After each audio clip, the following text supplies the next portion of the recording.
everyone, it's Alyssa from Planet Alyssa here, and I wanted to put out a video talking about the different ways that people find your shop and find your items in your Etsy shop. Specifically talking about categories, titles, descriptions, and tags. Now, probably the fifth element of that, and that's going to be the subject of a separate video because it needs a whole video unto itself, is photos, the photos of your item. Which are not something that people, searching are gonna, is gonna bring people to your shop. But once they find that listing, the photo might be the make it or break it thing, whether they click on the item and view your item, view your listing, view your other items in your shop, or ultimately purchase an item. So photos are very, very important on Etsy. It's a very visual medium. And when you see the search on Etsy, the photos are front and center there. So photos do have a lot of importance in driving traffic to your shop, just not from the search aspect of it. So the other things I'm talking about today are driving searches, and the photos are sort of part of that in terms of bringing people to your shop. But like I said, that's a pretty big topic, and that will get its own separate video. I can't even make a photo video today because the weather here, it's snowing. It's Sunday afternoon as I'm making this. I don't know when I'll actually get it uploaded, but yeah, it's not a good lighting day for taking pictures, and so I'd like to use a good lighting day when I make my photo video to show you what I do. So yeah, look for that soon, hopefully, if we get a sunny day. So the other four things, though, that are important are the categories, the titles, the descriptions, and the tags. Categories, as you know if you've been using Etsy, just recently changed. They've really added a whole bunch more categories. They moved some things around. They made a lot of changes. I've noticed as I've been listing items, and also as I've been relisting items, that there are some things I have to change in how I categorize items. Categories are important, but they're not super important. They're not as important as the other things that I'll talk about. But the way categories work in terms of driving traffic to your shop are two ways. First of all, for people that are browsing for items on Etsy, the categories determine what they will see, based on what they're browsing for, and they can narrow down what they're browsing for using the categories. Now, I had just looked up my stats for the past 7 days on Etsy just to kind of have a good idea of the different ways that people find my shop and how these affect the different things you do. For reference sake, in the past 7 days, I've had 1,826 views. So that doesn't mean unique people. Somebody might look at one item and then look at another item and look at 10 more. But my pages have been seen 1,826 times, I guess is the best way to put it. So of those views, 10 of them were the result of people using Etsy's browse sections, the vintage browse sections. So obviously not a huge source of traffic, at least for my shop. Others might have different experiences, and it might vary if you have a handmade shop versus a vintage shop. I really am not sure, but browse is not a huge source of traffic for me. It never has been. Sometimes it's a little higher, but that is the result of the categories and how the categories work. And maybe this past week is probably not a good time to do because they just changed the categories. So I have a lot of listings that are still not quite categorized right. And also users might not be that are used to browsing might not be used to the new categories. So that might be why it's a little bit lower, but it's never been a huge source of traffic for me. So don't worry too much about categories. The other way that categories help people find your items is when they do a search, if it returns a lot of results, they can narrow that down and they can use the categories to do that. I don't think there's very many people that do this. In my opinion, most people just do a search and they look at, maybe the first page of listings. If there's multiple pages, maybe the second page. If they're really desperate and have a lot of time on their hands and really want to find a certain item, they might click through all the pages of listings that come up if it's a lot. But in general, I've found people probably don't have that much patience or time. So they'll look at that first page, maybe the second page, and then they'll, give up or, find something else. So I worked at a library for years. People are not good at narrowing down searches and using the tools that are available to them, like the categories, to narrow things down. I have a feeling a lot of people don't even know that they could do that. But categories can help someone find your item that way if they are a astute searcher and know what they're doing online. Now the next thing are titles. If you've used eBay before, you know that titles are super important on eBay. They're kind of like the end-all be-all. Most of the people searching for an item on eBay that find your item are finding it as a result of your title. You also know on eBay that you have a pretty short amount of space to give your item a title, which results in people using all kinds of abbreviations, some pretty common, some that they just kind of make up that don't make any sense when you're searching. The good news about Etsy is they give you plenty of room to write a title. There's really no need to resort to weird abbreviations. I mean, you can use common things like, you know, NOS for new old stock, or maybe MIP or MIB for mitten package or mitten box. But beyond that, I wouldn't use too many abbreviations. If it's something that's like a souvenir item from a state, you might use the postal abbreviation if that's pretty common. I know I have some New Jersey souvenirs in my shop, so I might spell out New Jersey in the title, but I'll also put NJ because that's something people are likely to type when they're searching for something. They're probably not going to spell out, you know, New Jersey. They're probably going to write NJ. So something like that makes sense, but you know, there's no need to abbreviate the word vintage like VTG or VNG or, you know, different things like that that might confuse people. And also there's really no need to include the word vintage in your title, but I usually do. And that's not so much for searchers, but for people that are buying an item, just to give them an idea of what it is, because Etsy does sell the handmade items as well. And people do sometimes get confused whether something is handmade or a vintage item. So I just try to be clear and upfront about that. But the difference between Etsy and eBay is that on Etsy, titles don't have quite as much weight as they do on eBay. They have some weight, but there are other factors that drive traffic to your listing. With the title, the first few words are the most important words. So you want to lead with what people are most likely to search for. I'm trying to think of something I sold recently. That yellow rotary phone, I keep going back to that, but that's just an easy thing. Those would be the first 3 words in the listing, yellow rotary phone, because that's what someone's most likely to search for if that's what they're looking for. You know, and I might include, you know, after that it will be other things like vintage, working, I don't know what else I included in that title. But it's important to have the most important words up front for 2 reasons. The first reason, and perhaps the most important reason, is because when search engines use their spidering tools and they look at the page name, what they're going to see are those first few words of the title, because it will get truncated, you know, because it's a very long string of words. And so those first words are how the search engine uses its algorithm to determine what the page is about. So when somebody searches yellow rotary phone on Google, you know, Google's going to look through all these pages that have anything to do with the yellow rotary phone, and they're going to see that your, you know, listing says yellow rotary phone, and so that's going to make it, you know, relevant to the searcher on Google. And Etsy, I think, uses the titles to some extent too, but again, I think it's the first few words that they're looking at and not the whole title. Now the other thing is that when you do a search on Etsy, if you're searching for an item, you'll notice that search page. I'll bring one up here. And what you see are those pictures. That's really the, you know, the front and center thing are the pictures. The titles, they're pretty short. They get truncated. They're pretty small, the letters there.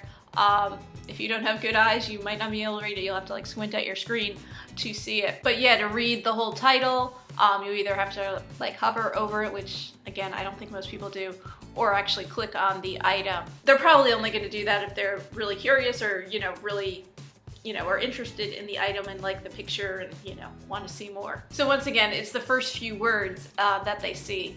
So, you know, lead with the important stuff in your title.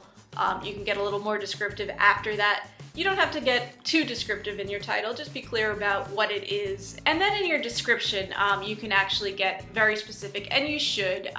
Descriptions should be thorough on Etsy. Descriptions, again, are not driving Etsy searches so much, but in terms of like Google searches, they will when Google, spiders your page and looks at it, they're looking at the title of the page, which is, the title of your listing there. And then they're looking at the content. So they're looking at everything that's there in your description. So you want to use, words that describe your item. You want to use like synonyms or abbreviations that people might use. If I have a yellow rotary phone, I'm also going to use the word telephone in my listing. I might use words like, it's like a muted shade of yellow, or it's a harvest gold. If I have a lady's handkerchief for sale, I'll make sure that it says handkerchief and hanky.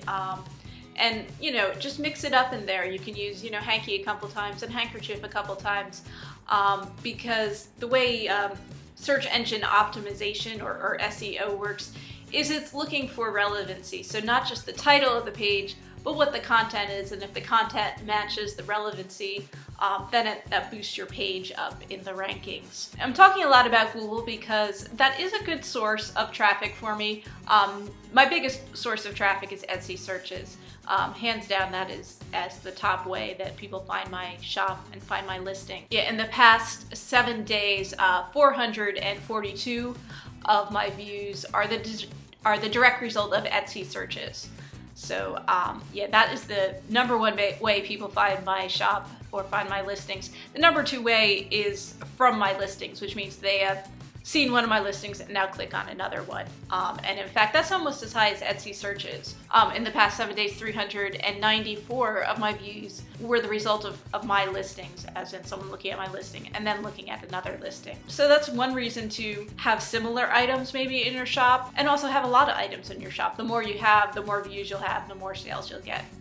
It's just simple math there. But I was talking about Google, and Google has always been a good source of traffic for me, not as good as Etsy, but it's a good way of bringing in people who aren't already on Etsy and bringing them into your shop, and they might not even know about Etsy as a source to buy stuff. 65 of my views in the past week were the result of Google searches, so that's a pretty significant number. And Etsy also runs Google product ads. These are not ads that I run or that I pay Etsy to run, just as part of your, of being on Etsy. They run ads on Google, tied into what people are searching for. 63 of my views are the result of people clicking on Google product ads. And because that's so close to the Google search number, I'm not sure if those are the same people, and I don't know how that works, but yeah, so that too is tied into your title, and probably your relevancy in terms of your description. I'm really not sure how that works though. So yeah, your description should be thorough. You want to accurately describe the item. Use as many different descriptive words as you can, synonyms. One thing I remember from years ago when I first got started on eBay is somebody said, even though you post pictures with your listing, you should always write a description that's as if, as if there is no picture, and just describe the item to somebody as if they can't see it, because that'll give the most thorough description and understanding of what the item is. You want to also note any flaws, or if the item's in perfect condition, definitely note that. And most likely you'll want to note measurements or size. You'll probably include a photo that shows size relevancy, but still people want exact measurements, especially if it's something maybe that's going on a shelf, or something that has a set amount of space for it in their home, so they want to know, will it fit in the space, so things like that. Use your measuring tape when you're writing up descriptions, and be as detailed as you can. Now, the fourth thing that drives traffic on Etsy, and I think this is probably the most important in terms of Etsy searches, are what Etsy calls tags. You might also call them keywords. Etsy allows you to use up to 13 of them. You will find them as you're filling out your listing. They're kind of towards the bottom, just ahead of where you put the price. So you can put in 13 tags that describe your items. Think of these as keywords, as things that people might search for to find your item. So yes, you're going to want to put all the the words and synonyms that describe your item, rotary and phone and telephone, and colors. You want to put yellow, but you might also want to put gold. If you have an item that's blue, you want to describe what kind of blue it is, because there's all different shades of blue. Is it an aqua blue or turquoise blue, and those are kind of the same, so you might want to put both. Is it a midnight blue or navy blue? Is it cobalt blue? And people will, especially on Etsy, will maybe search for something that's cobalt, so you want to make sure your item comes up. You're definitely not required to use all 13 of the tags on Etsy, but I would try to use most of them, if not all of them. They're only going to help you, they're not going to hurt you. And use as many tags as you possibly can.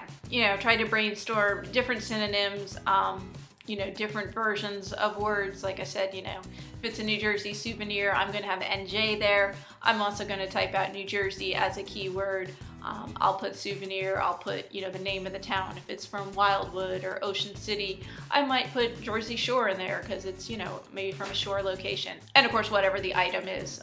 I don't know. I'm not really thinking of a specific item. I did just list some Wildwood souvenir. Yeah, but anyway, just be as thorough and descriptive as you can. You can use multiple words in your tags. You cannot use punctuation of any kind. So you have to keep it just words. Most tags are gonna be just a single word. If it's two words that would go together, like New Jersey, you could probably put that as a single tag. I sold a Viewmaster recently, so one of my tags was Viewmaster written out as one word, and then one of my other tags was Viewmaster written out as two words, view space master, because, both ways are ways people might write it or type it into a search engine. I just happened to, look when I was looking at my Etsy stats for what the top search term was that brought views to my shop, and there really wasn't a top. There were 4 things tied for first place with 4 searches each. Which means that it's just, a lot of different random stuff. But the first 4, the tied for first place were baby was a search term that brought people to my shop. I did just sell some baby shower invitations. I've had people looking at some different baby albums and baby memory book type things. So, either of those could have been someone searching for that. Then the very specific gold wallet, I'm not even sure. I do have a kind of metallic wallet. I'm not sure that it's actually gold. I think it's like silver and copper colored, but there might be some gold on it too. I know it's a very shiny thing. So that must have been, what brought 4 different people searching for a gold wallet to my shop. There were also 4 people that searched for pen holder desk set, and I'm not sure, I did just sell a desk set a couple weeks ago now, but I also do have some like marble, or at least one marble like pen holder thing. So I'm guessing maybe that brought people to my shop, but 4 people searched pen holder desk set, that exact search term. And I just talked about Viewmasters. Viewmaster was the other one that people, they typed as one word, and 4 people did that, and that brought them to my shop. But yeah, tags are very important in terms of driving Etsy search traffic, which is the #1 source of traffic for my shop. So you do want to make sure you use those tags, pay attention to them. Don't skip over that part when you're doing your listings, please. Now, one thing I will say, as I'm rambling on here, Etsy really is, I think, a numbers game. The more items I have listed, the more views I get, the more sales I get. And Etsy is built around the idea of a shop. So, you want to have a shop with different sections in it, and you want to have those sections filled with stuff, because that is where the traffic and sales are going to come. Like I said, my second source of views is my own listings, is people clicking on one thing and then clicking on something else. And that's because I do have quite a bit of things in my shop. I have almost 800 items listed. So that helps to bring the views and bring the traffic. You want to list often. You don't want to just do listings one day of the week, because the way Etsy searches work, unlike eBay, which, allows you to organize the searches differently by, ending soonest or just listed or anything like that. All of Etsy searches are, they're based on relevancy, but they're based on age. The newer listings show up first in any search, unless you're using the Etsy ads, and then you can have your ad appear at the top of the searches, although it is noted as an advertisement if you do that. But otherwise, your item is going to be, the newer items in your shop will come up, before the other items that you listed in a search. So if you have, say, 3 different baby albums listed and somebody searches baby album, the first one they're going to see is the most recent one you listed. If you just list it, you'll be up, near the top of the search. If it's been, a week or 2 weeks since you listed it, it's going to be lower. So that's one reason to constantly, not constantly, but, to list stuff every day. If you have like 10 things to list, don't do them all at once. You know, do some now, do some a little later, do some tomorrow. I try to spread out my listing and relisting during the day, so I don't do it all at once. You know, I'll do a batch of 3 or 4, and then, you know, maybe a little later in the day do 3 or 4, and then the evening do 3 or 4. I don't know if that helps. I just feel like it's better to spread it out and hopefully keep you relevant as far as searches go. I mean, I'm listing all different items, so it's not like everything that I list is going to show up in, you know, one person's search. That's just a little background on how an Etsy listing works and what parts do what in terms of driving traffic to your shop. Like I said, the photos are a big part of it. And so big that I have to make a whole separate video on them. I will try to get that out soon as soon as the weather cooperates and I get a day where I can take some pictures again. Yeah, I do use some artificial lighting too, but I find I still need the sunlight to give me the best pictures I can get. But I hope this helps you, give you some understanding of how Etsy works, how the different aspects of a listing work, and how that brings views to your shop, and hopefully you can use this and maybe increase the traffic that you're getting currently on your Etsy listings and your Etsy shop. Thank you guys for watching. I do put out a weekly video on what I sold on Etsy, and then I do try to, from time to time, get out helpful videos like this with different tips for selling on Etsy, and also do some videos on selling on Amazon, where I also sell some haul videos from time to time if I happen to go out shopping. But yeah, if you enjoyed this video, please feel free to give it a thumbs up or subscribe to my channel if you're interested in seeing some more videos. And I will see you soon, guys. Happy selling!